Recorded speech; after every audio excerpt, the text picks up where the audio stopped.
Bienvenue dans cette troisième rencontre spatiale en région sud. On accueille des chefs d'entreprise dans ce domaine, le domaine du spatial, vous l'avez bien compris. Aujourd'hui, nous accueillons Léo Lemordant, qui est président de la société TELUS AI, qui est avec nous. Bonjour. Bonjour. On est content de vous accueillir. On va parler de votre structure, de votre société. Première question, est-ce que vous pouvez vous présenter et présenter également votre société? Alors, je suis Léo Lemordant, je suis le président de la société TELUS AI. J'ai une formation d'ingénieur et un doctorat en hydrologie. Très bien. Et notre société se focalise sur la résilience climatique pour mieux anticiper les extrêmes climatiques comme les sécheresses, les inondations, sur l'horizon temporel de 2 semaines jusqu'à 6 mois. Alors c'est une société qui est née sous quelle forme, il y a combien de temps? Alors c'est né il y a 18 mois. Ouais, C'est tout très récent. Ouais. Et sous forme de... On a le siège social à Montpellier. Ouais.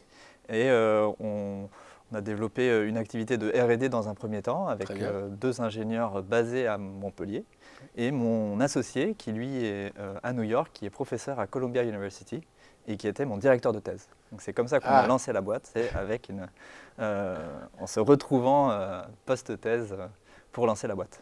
Alors le type de produits et services que vous avez exactement, est-ce que vous pouvez nous expliquer s'il vous plaît?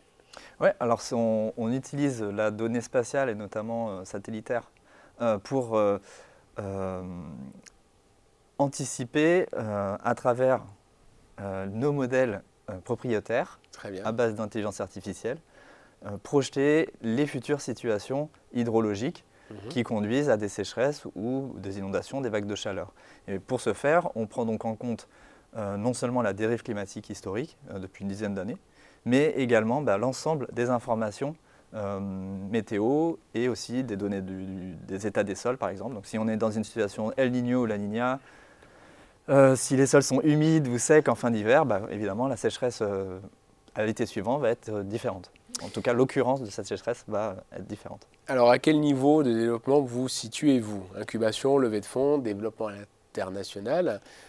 En plus, votre structure est récente. Donc Les trois, mon capitaine. Alors, on a commencé l'activité avec un premier client qui était aux États-Unis. D'accord. Donc, on coche la case internationale. Ouais. On est à l'étape d'incubation car le produit est encore en phase de maturation. C'est-à-dire qu'on a une première version qui est fonctionnelle et qui est commercialisée, mais qui a besoin d'être affinée.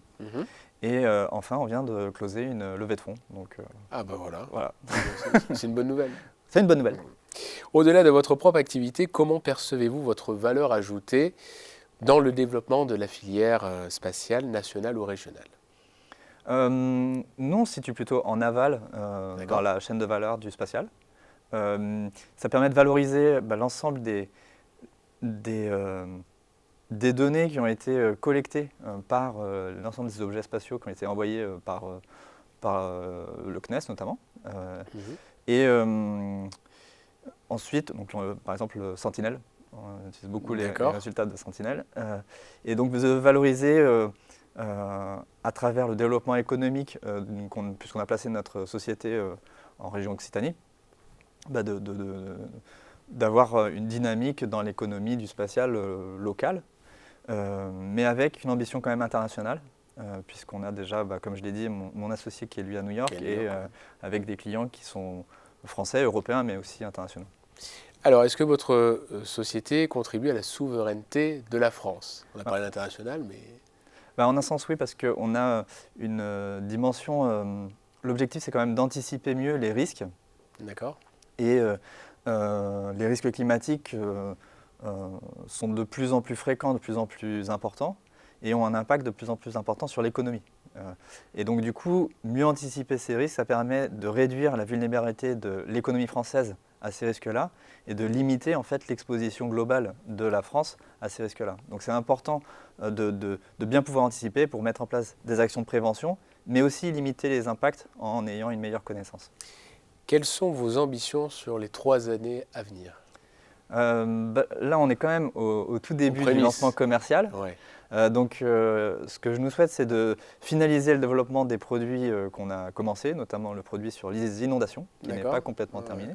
Et ensuite, de trouver notre marché et de déployer largement, notamment dans plusieurs verticales qui pouvaient être intéressées, les services financiers, assurances, mais aussi, pourquoi pas, l'énergie et la logistique. C'est 3 verticales qui nous intéressent, l'agriculture également.